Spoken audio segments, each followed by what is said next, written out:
Halo semuanya, pada kesempatan kali ini saya akan ngobrol santai dengan Kak Emar Sakeus, seorang tokoh muda inspiratif dan juga pelaku usaha industri kreatif di Labuan Bajo, tepatnya di Blora. Simak cerita lengkapnya berikut ini. I want nobody but you. Nobody but you. I want nobody but you. I want nobody but you. I want nobody but you.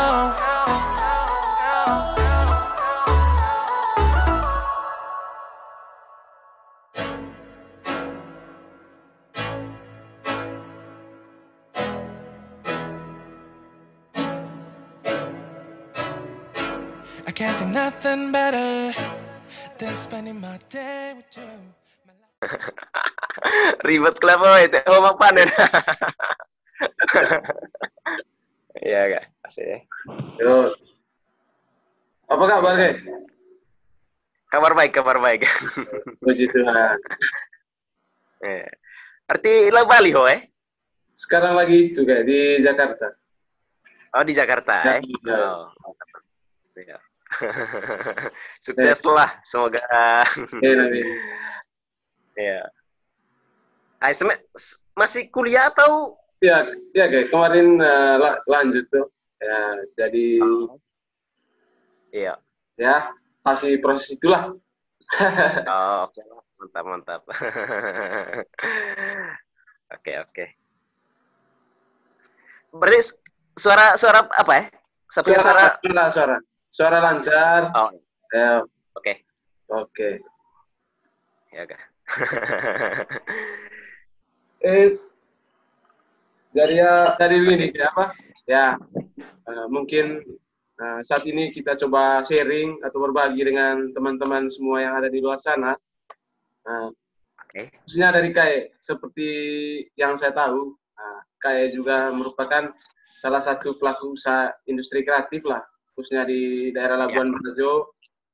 Kurang lebih yang saya tahu itu memiliki sebuah kafe dan juga dekorasi di acara nikahan dan juga memiliki lontar galeri ya. Iya, betul.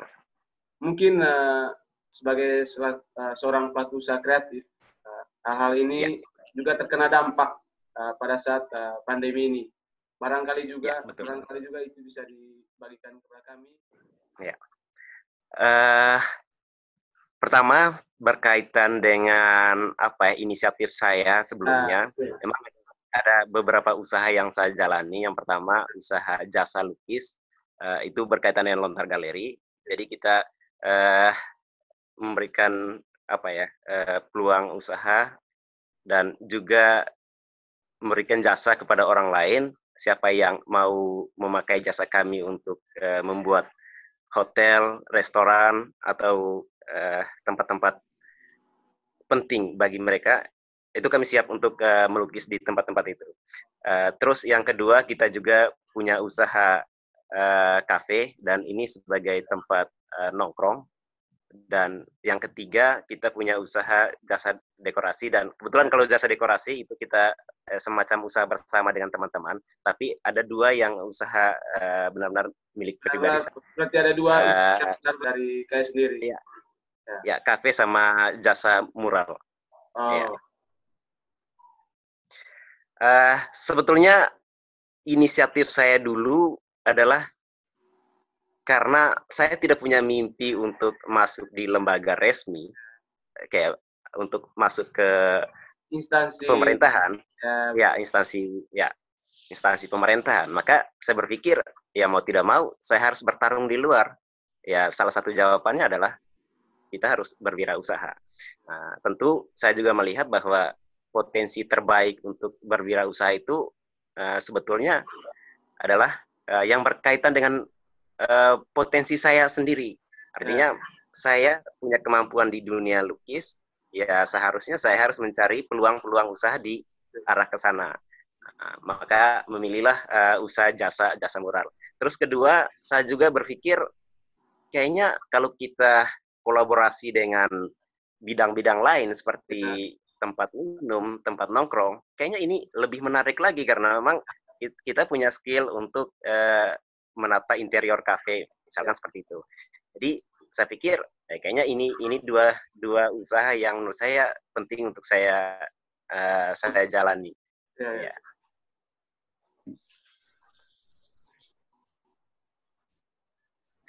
Terus untuk usaha yang jasa dekorasi, itu kebetulan teman-teman saya mensupport saya.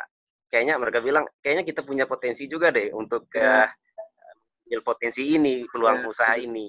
Terus saya bilang, oke lah, tapi sebetulnya saya tidak punya modal di sini. Mereka bilang, oke, kita kolaborasi. Kami punya modal, terus IT yang untuk jalankan usaha ini. Makanya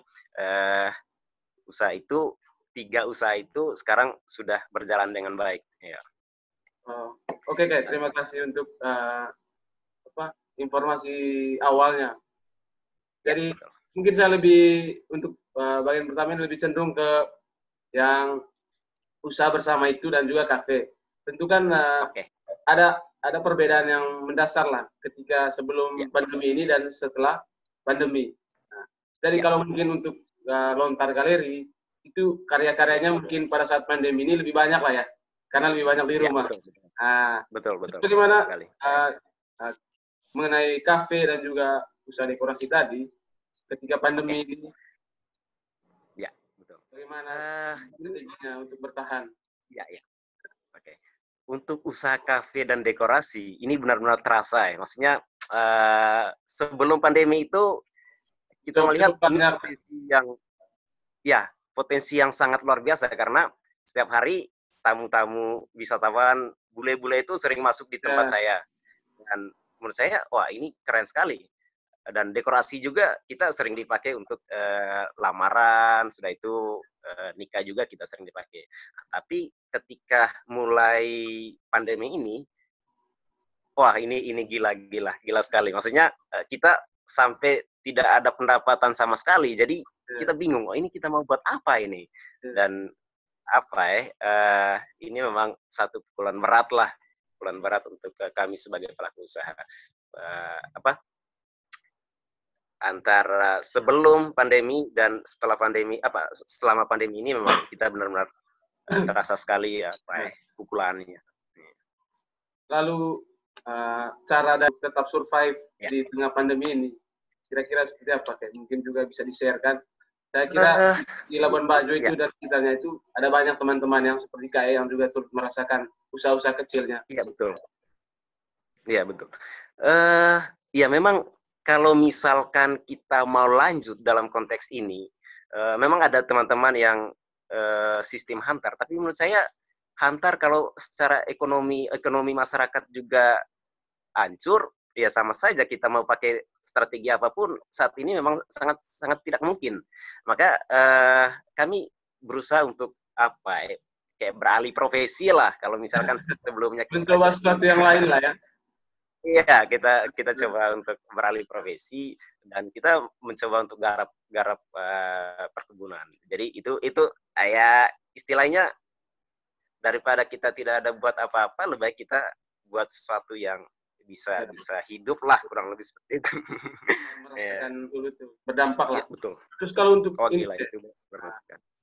sepertinya saya juga ingin mencari tahu tentang Lontar Galeri itu. Kira-kira kenapa itu sampai ada dan juga apa sih itu Lontar Galeri itu? Mungkin di-share juga. Terus apa saja yang menjadi lukisan-lukisan yang dipajang di galeri dari KE itu? Dan nanti kan bisa di-sharing juga ke teman-teman. Iya, betul. Kalau Lontar, memang kita konsepkan nama Lontar ini sejak di kampus. Saya tuh dulu bermimpi, ya betul. Waktu di Jogja, setidaknya saya tuh punya brand yang kemudian bisa jadi jadi ketika bicara tentang nama saya, orang akan ingat brand itu. Atau sebaliknya, ya betul. Orang bicara brand itu, maka orang akan ingat saya. Jadi dua hal itu yang kemudian saya konsepkan. Lalu lontar sebetulnya saya ambil dari kata pohon lontar ya, tapi di belakangnya itu kita pleset jadi art. Kan ada artnya, lontar di belakang. Seni. Jadi ya betul, seni. saya pikir dulu memang sekitar saya kuliah di Jogja tahun 2008 itu ya memang rata-rata jarang orang orang Manggarai yang ingin kuliah di dunia seni. Yes. Dan itu terbukti sekali ketika saya selesai kuliah, balik, dan memang aktivitas seni rupa di sini jarang sekali. Makanya konsep lontar itu saya melihat kayak apa ya, pohon lontar itu hidup di tempat yang sangat gersang sebetulnya. Misalkan di Labuan Bajo, dia hidup di sana, dan kalau misalkan musim kering, ya kalaupun kering, tumbuhan-tumbuhan lain daunnya sudah hilang, tapi pohon lontar itu masih hijau. Dan saya pikir konsep itulah yang kemudian saya harus bawa ke Labuan Bajo dari kampus, untuk seni rupa itu tetap hijau, tetap hidup. Kalaupun dalam benturan apapun, ya saya tetap berjuang, saya tetap konsisten dalam dunia seni rupa itu. Makanya saya bersyukur sampai sekarang saya tetap konsisten dengan apa yang idealis saya dulu itu. Ya kurang lebih seperti itu. Itu awalnya. Lalu ke lontar galerinya, sebenarnya galeri itu adalah apa ya? Ruang untuk bagaimana koleksi-koleksi lukisan saya itu dipajang di sana. Okay. Nah, tetapi dalam proses perkembangannya, misalkan saya punya tempat di sini, itu sebuah galeri kecil. Sebenarnya ya terlalu ambisi sih sebenarnya kalau misalkan kita galeri. Kalau misalkan, tapi ya mau tidak mau kita mau menyebut itu ya karena memang suasana di Labuan Bajo ya kita maklumi saja, karena kalau misalkan kita bandingkan antara galeri di Labuan Bajo dengan di kota besar ya pasti itu sangat jauh sekali. Tetapi maksud saya adalah bahwa galeri ini setidaknya ruang presentasi karya-karya saya, ruang presentasi ataupun karya-karya teman lain juga yang notabene kita kolaborasi dalam berkarya di sini. Nah, dalam perkembangan itu akhirnya ya kita buat dan jadi di sini. Tetapi saya juga berpikir galeri ini bukan hanya pada konteks itu, tetapi kita harus ada menerjemahkannya secara luas, sehingga menurut saya ya mungkin ini bagian dari ini juga sih, usaha yang kemudian ketika orang membutuhkan lukisan, ya udah pesan di lontar galeri itu. Kalau misalkan mereka mau pesan jasa mural, ya udah langsung ke lontar galeri itu. Jadi saya berpikir seperti itu. Ya. Lalu apa ada peluang misalnya para pelukis-pelukis yang di daerah sana juga bergabunan kayak terus lukisannya dipajang di galerinya, atau galeri khusus untuk karya-karya dari kayak sendiri? Sebelumnya kalau tahun 2015 kita sempat buat pameran bersama dengan teman-teman fotografi, sudah itu teman-teman seni lukis juga, dan ya karya-karya mereka dipajang dan kita pameran bersama di sini. Terus sebagian juga di galerinya saya ada juga karya-karya teman yang pajang di situ juga. Jadi kalau misalkan tamu-tamu datang, mereka tanya, ini karya punya siapa? Saya bilang ini karya punya saya dan teman-teman juga. Ya. Saya kira langkah itu kayak bisa menginspirasi banyak orang. Terus terang kan cara pandang masyarakat kita di dalam kan terkait seni itu kan bisa dikatakan masih kurang lah ya. Nah, ya betul. Saya hadir memberikan warna baru, khususnya kepada adik-adik nanti yang juga ingin melanjutkan studinya itu bisa setidaknya itu mempunyai cara berpikir baru bahwa kuliah itu tidak harus di jurusan-jurusan yang biasalah, tapi ketika ada bakat atau jiwa seni di dalamnya perlu juga mengambil jurusan seperti yang kayak pilih. Nah, tujuannya itu ya mengembangkan potensi dalam dirinya itu. Iya betul. Ya mungkin sebelum saya memberikan catatan buat adik-adik yang punya potensi, tetapi saya ingin memberikan gambaran dulu. Memang perjalanan saya dalam dunia seni ini agak ini menguras sedikit pikiran sih. Karena ketika saya mengambil jurusan seni lukis, itu banyak orang yang bilang pesimis. Tetangga keluar, pesimis, dan mereka bilang, kamu mau jadi apa nanti?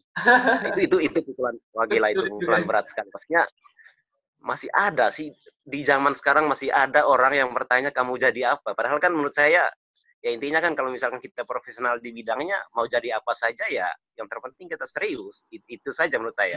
Jadi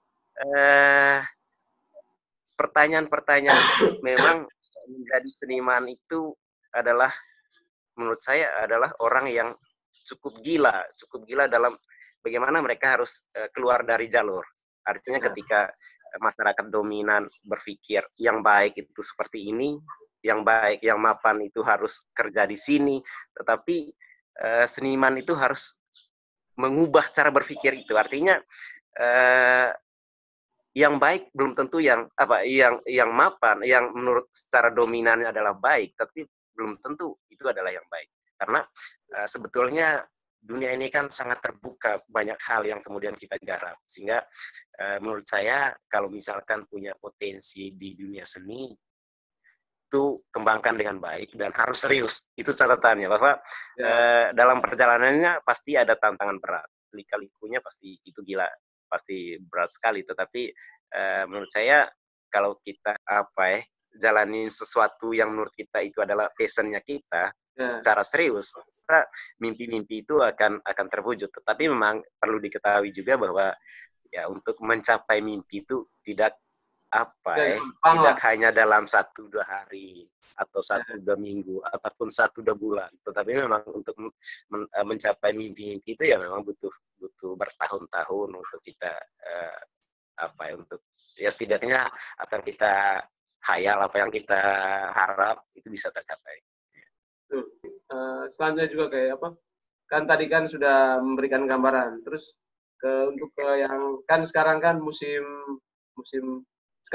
menuju kuliah kan, banyak adik-adik kita, putra-putra daerah yang mencoba tantangan baru, peruntungan baru di Jawa misalnya, di Kupang, untuk melanjutkan kuliah. Mungkin diberi sentuhan dari kayak yang sudah berpengalaman bahwa tidak harus mengikuti jurusan yang layaknya didominasi oleh misalnya guru, kesehatan, dan sebagainya. Perlu juga mengambil jurusan yang memang benar-benar sesuai dengan passion kita.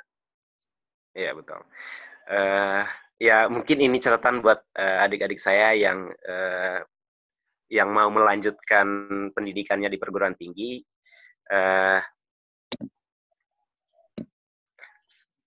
Bahwa kalian tidak usah dengar kata orang tua, karena sebetulnya bukan orang tua yang akan melanjutkan pendidikan itu, yang akan belajar di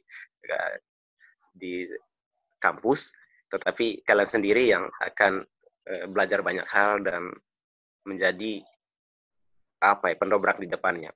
Bahwa misalkan untuk dunia seni, menurut saya kalau misalkan adik-adik punya bakat di bidang seni, kalian tidak usah takut, karena memang dunia seni sangat diterima dalam banyak aspek. Intinya bahwa kita benar-benar serius untuk menjalaninya, dan menurut saya kalau misalkan kita serius, itu pasti akan tercapai mimpi-mimpinya. Lalu untuk bidang-bidang lain yang menurut saya yang mungkin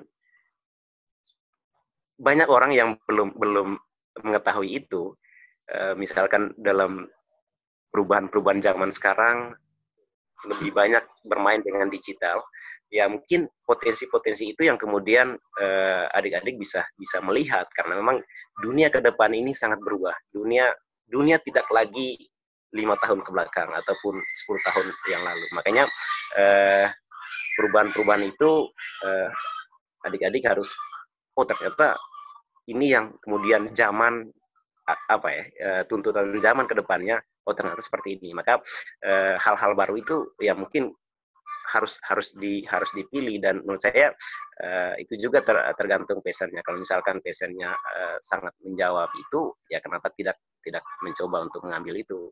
Ya.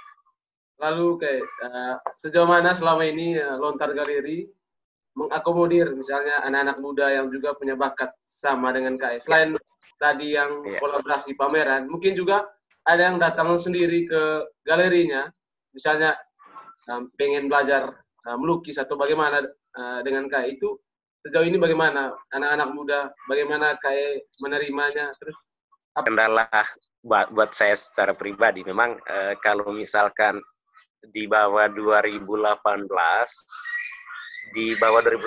itu memang saya serius untuk bimbing anak-anak dan anak-anak sangat senang dengan kegiatan itu karena memang kegiatan itu sangat bermanfaat buat mereka. Tetapi di 2019-2020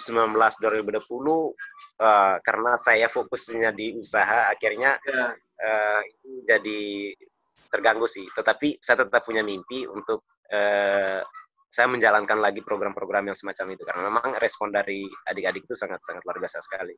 Dan kendalanya memang bukan di mereka tetapi di saya secara pribadi yang jadi kendala di sini. Soalnya kan saya pernah lihat tuh misalnya dari teman-teman yang SLB itu, kayak pernah kolaborasi dengan mereka tentang cara melukis dan juga ketika saya melihat tuh hasil-hasil itu bisa menyaingi juga pelukis top lain di Indonesia bahkan dunia saya kira. Ya, memang ya kembali lagi memang di tahun 2017, 2018 itu memang saya fokusnya di situ dan apa yang saya bagikan saat itu dan hasilnya memang luar biasa karena memang menurut saya ilmu-ilmu yang kita dapat di kampus kita langsung bagi di mereka dan mereka sangat cepat sekali untuk menerjemahkan ilmu-ilmu yang saya bagikan itu dan menurut saya kegiatan-kegiatan itu memang harus saya jalankan lagi ke depannya karena memang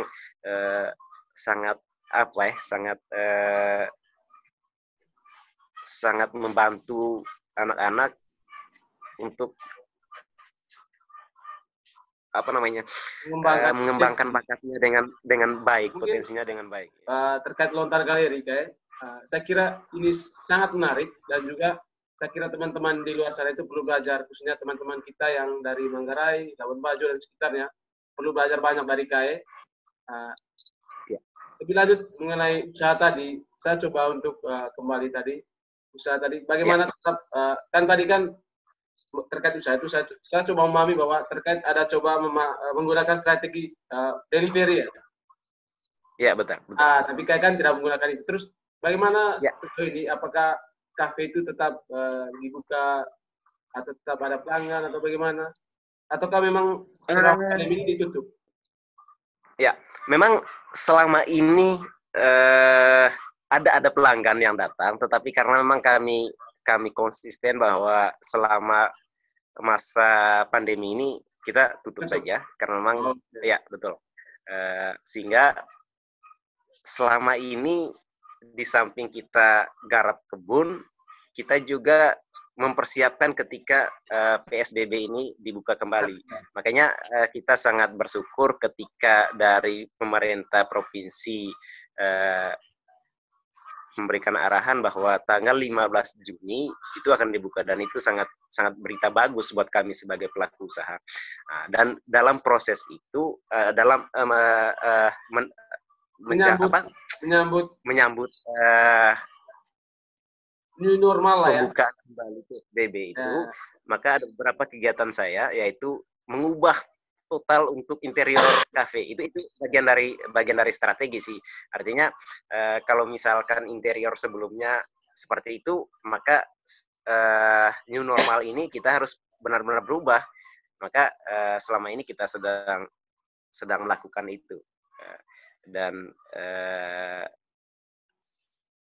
pas new normal itu nanti saya rasa ini jadi tempat spot baru untuk jadi tempat foto buat anak-anak muda. Jadi buat teman-teman yang ingin merasakan suasana berbeda untuk Lontar Cafe, kali ini kami menyiapkan hal-hal terkait desain baru khususnya interiornya itu bisa menjadi daya tarik tersendiri lah untuk kafe Lontar Galeri dalam menyambut new normal. Jadi untuk teman-teman muda di sana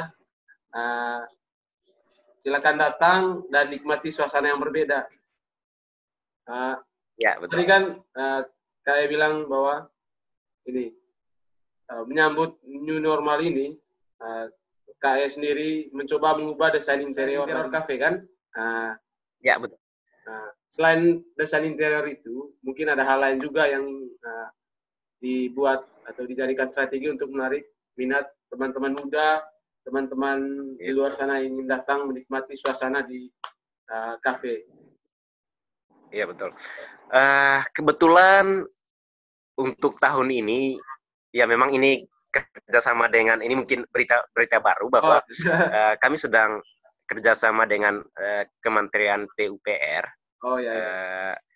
Tahun ini kita akan ada pembangunan homestay.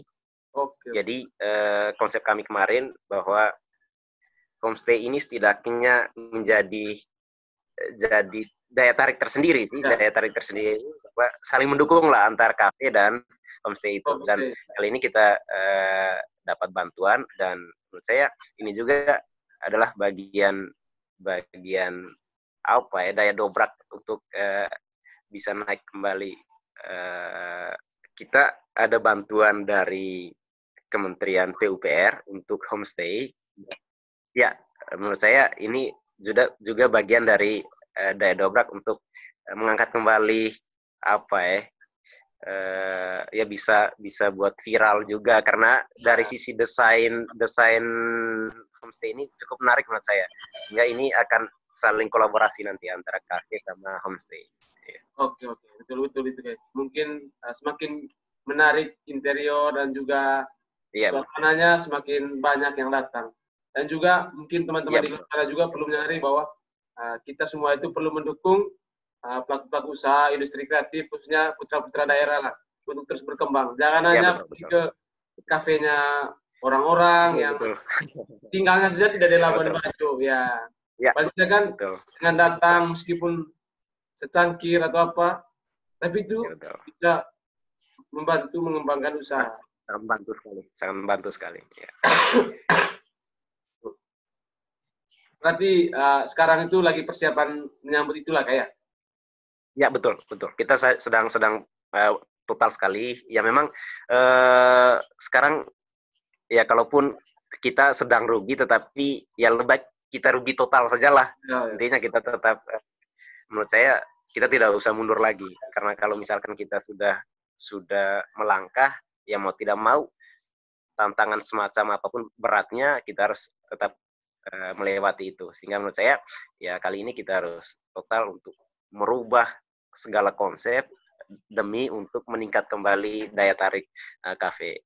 Baik dari segi interior, kita juga lagi fokus untuk menunya. Kita kali ini kita sedang menambah menu supaya lebih serius lagi. Kurang lebih seperti itu. Ya, saya kira sharing kita siang ini kayak sudah banyak memberikan manfaat atau ilmu-ilmu. Khususnya kami nanti kalau seandainya pulang ada informasi, bisa datang dan juga berkunjung ke kafe KE di tepatnya di Ngorang kan, di Ngorang. Ya, untuk teman-teman juga di luar sana, silakan datang dan nikmati suasana dari Kafe Lontar, dan juga bisa bergabung dengan KE juga untuk yang memiliki bakat atau potensi yang sama di dunia seni rupa, juga bisa sharing-sharing dengan KE. Oh, shawty, we could go.